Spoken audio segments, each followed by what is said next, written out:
Good morning, it's Juliana, and right now I'm at the Woodstock Fruit Festival, and I woke up this morning and I got some orange juice. I have it in my water bottle that I brought, fresh squeezed orange juice. It's the best, seriously. And I'm in the bunkhouse right now, or you might want to call it a cabin. Basically, there is a bunch of bunk beds in here. I don't know if you can see them all. There it is. Okay, and then if you go down, so this is basically what the cabin looks like. There's a few bunk beds, and it's really not that overcrowded. There's some shelves for people to put things in. You can see there's plenty of room, like everyone can have a few shelves if they want to. In our cabin, it's kind of unique because we have 2 sinks, we have 2 bathrooms with a door that goes outside here, and we also have 2 showers right within our cabin. And this is an all-girls cabin that we're all rooming together. And so we have a back door, but we also have a front door, and that's over here. And this is kind of just a small tour of the fruit festival. And if we will go outside on our porch, you can see that there's a really big hill, and the lake is right in the back. So there it is. Thanks for coming with me outside.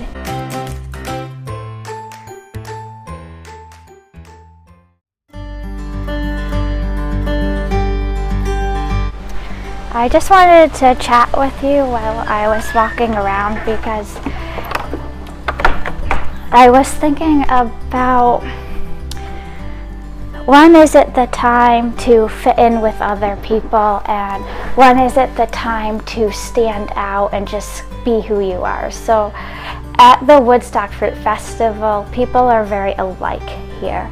They're all into healthy eating, or they want to be. They are a little bit alternative possibly in their lifestyle. People are very similar here. So in a way, it's easier to be yourself if you have that kind of mentality in your daily life where maybe you don't fit in. The people here are just very beautiful, and each one in their own way. It's just a very nice place to be. And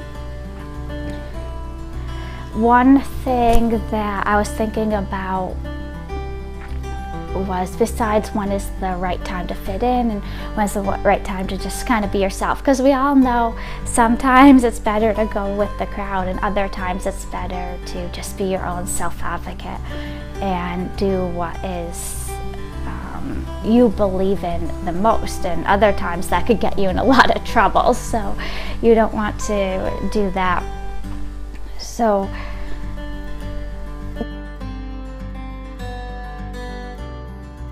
one thing I was looking at is, what is the best way if you did want to change someone to become, maybe to become vegan, or to kind of see your point of view without telling people what to do?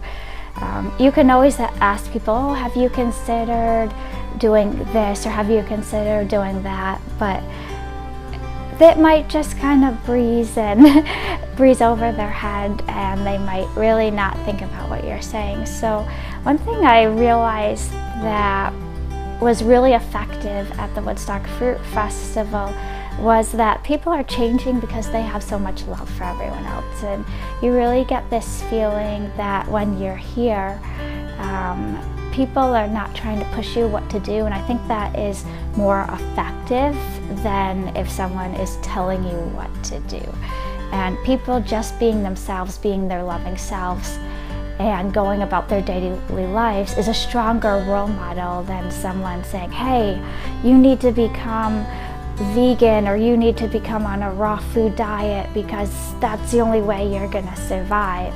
And that really isn't how people change in the long run. So I was thinking, and I wanted to tell you a little story. I didn't make this up. It's actually a pretty old story. Sometimes they tell it to kids, but one day there was the sun and there was the wind, and they were having a competition together. And during the competition, the wind and the sun were fighting, and they said, well, who can get the guy's jacket off first? So, sorry, just saying if I wanted to go outside. And the wind and the sun were fighting, and the wind said, of course I'm going to get the jacket off the guy first. I have more might. I have more energy, more wind energy. Of course I'm going to be able to get the guy to take off his jacket first. And the sun was a little bit hurt, but he still was just loving and sitting up in the sky. So the wind went first, and the man felt the wind's energy, and the wind was blowing and blowing and blowing and blowing. And the more that the guy blew, the tighter that the jacket was staying on.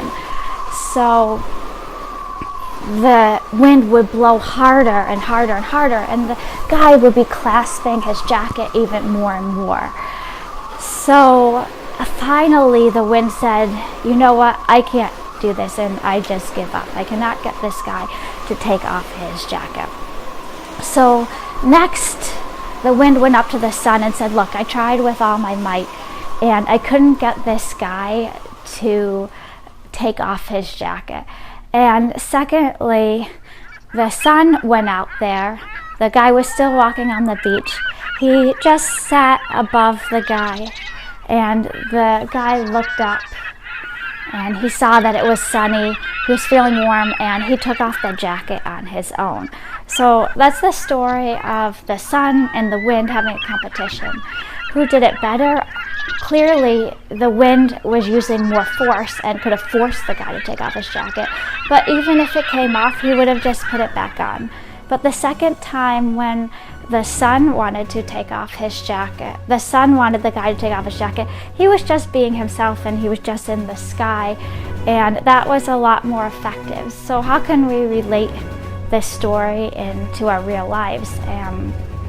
If we force people to do things, it's not necessarily going to have the same effect, and the people even might retract and go back to the way that they were before. But if they change on their own because it's the way that they're feeling, if they're feeling hot and they take off the jacket on their own, they're a lot more likely to then want to make the change. So forcing is really never a good idea, but it's good to make people aware, and it's good to show them your lifestyle of you being a positive example. So that's what I was thinking about today, and just wanted to share my thoughts a little bit.